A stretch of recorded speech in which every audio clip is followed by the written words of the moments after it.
Hello guys, welcome to my channel. This game is taken from the round 5 of the FIDE Candidate Chess Tournament 2024. This is a game between Alireza Firouzja, who is playing the white pieces, against Hikaru Nakamura, who is defending with the black pieces. A little update on the players. Alireza Firouzja in the round 1 had a drawn game with Prague. In round 2, he lost to Nf4 Nc6. In round 3, he drew with Fabiano Caruana.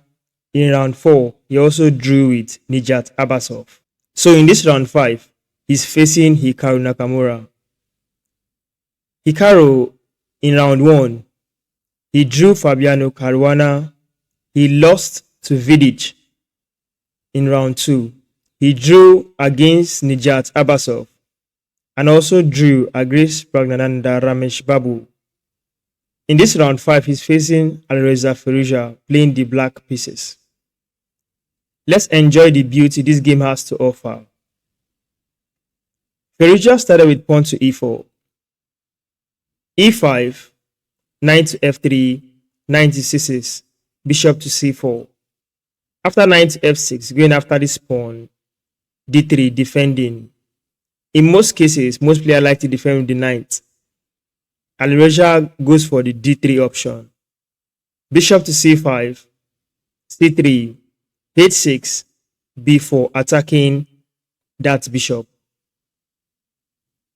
Hikaru Nakamura played bishop to e7. Here we have queen to b3.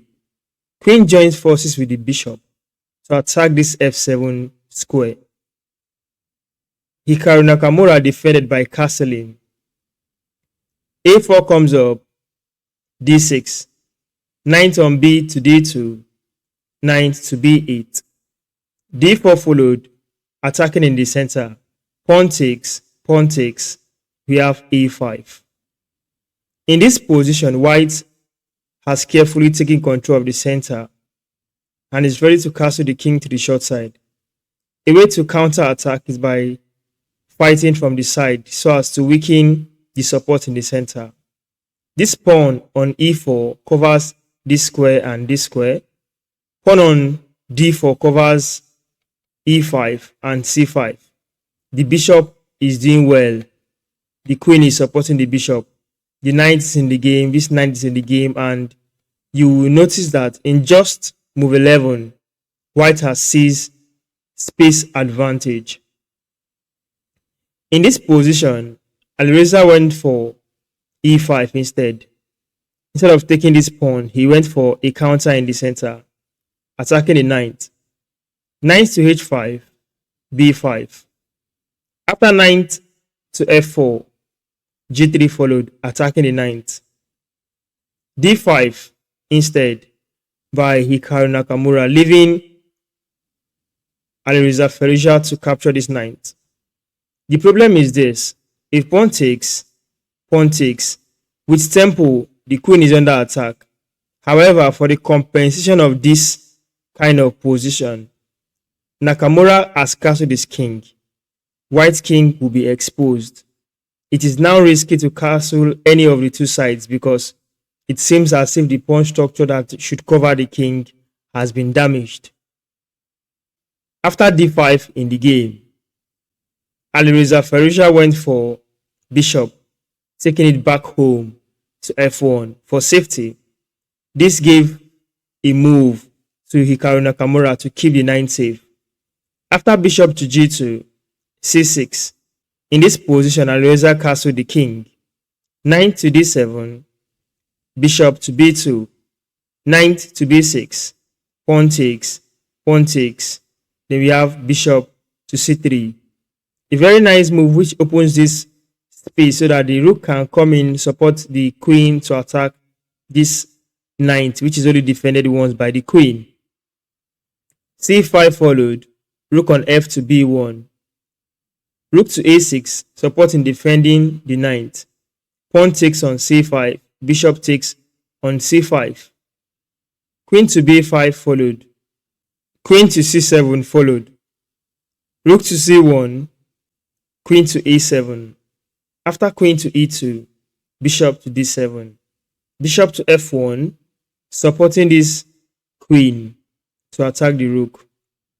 In this position, knight to c4, blocking. Knight to b3, going after the bishop. Bishop draws back to b6. Rook to d1, queen to a8. After bishop to g2, knight to c5. In this position, the rook attacks this pawn. Removing this knight will enable the bishop to support the rook to attack this pawn. What did Alireza did? First of all, he took the knight, bishop takes. Now knight to h4, opening the diagonal for the bishop to support the rook to attack the pawn, which is only defended once by the queen. Knight to b6, defending with the knight, supporting this queen. Bishop to d4.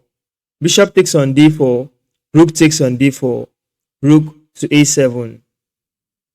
h3 followed, rook to c7. After g4, queen to c8.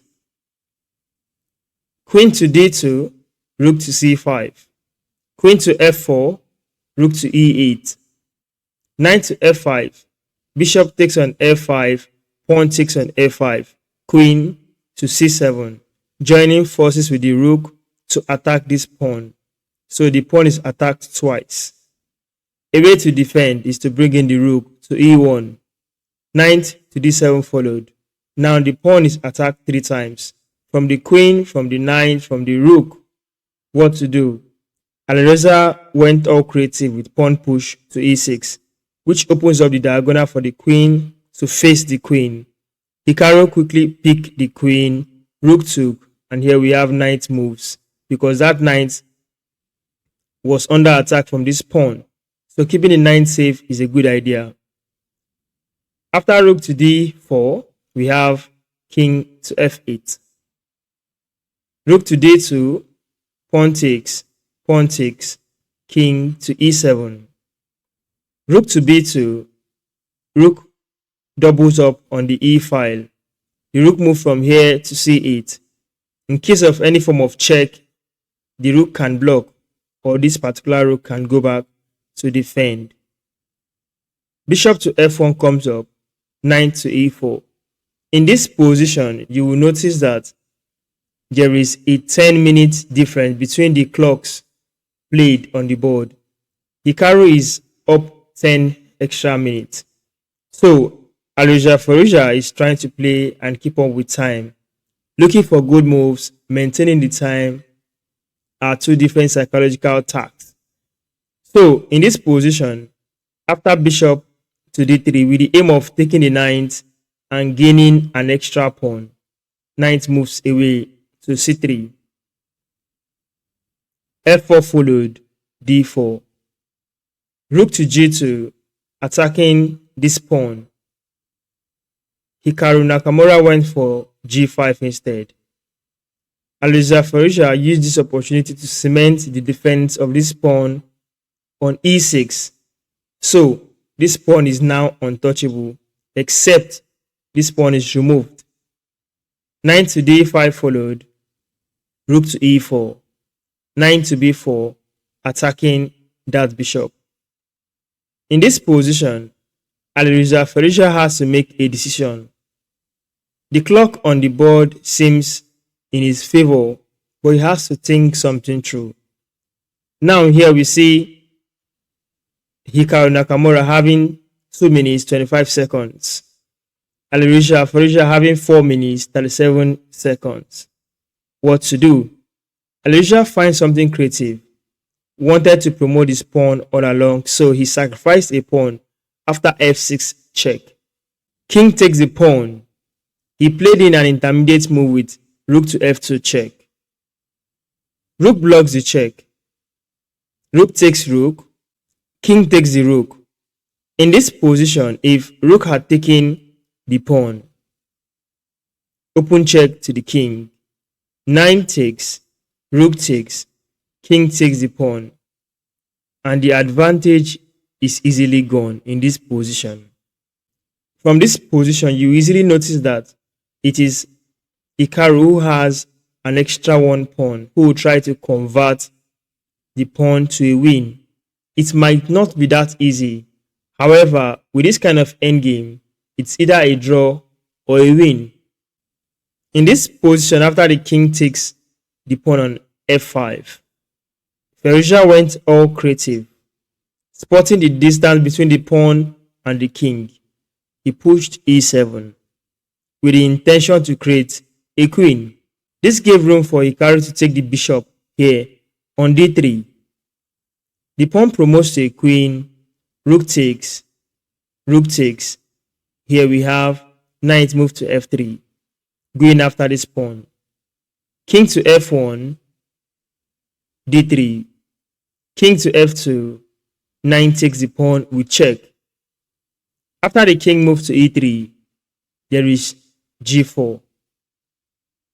King takes the pawn on d3, pawn to g3, rook to f8, check. King to e6. On move 63 in this position, Alireza resigned the game. If you see the clock on the board, you will notice that Hikaru Nakamura has 3 minutes 34 seconds, while Alireza has like 38 seconds on the board. Okay guys, in this position, let's take a look at some few variations that favors black in this case. Let's take, for example, if the rook comes here to defend against this pawn becoming a queen, we can still push the pawn right away, such that if rook takes the pawn, knight hops over to f4 with check to the king and the rook. So if the king moves, you can pick up the rook with check, and that's a win. So in this position, we can say rook goes over to this square and try to pick this particular pawn. We can run with g2. If the rook comes back again, then we can just simply promote it to a queen, rook takes, knight takes, and we are sure winning this game from here. Thank you guys for watching this video. If you've enjoyed this content, do not forget to subscribe to my channel for more, like this video and share to your friends. See you in more videos from the FIDE Candidate Chess Tournament 2024.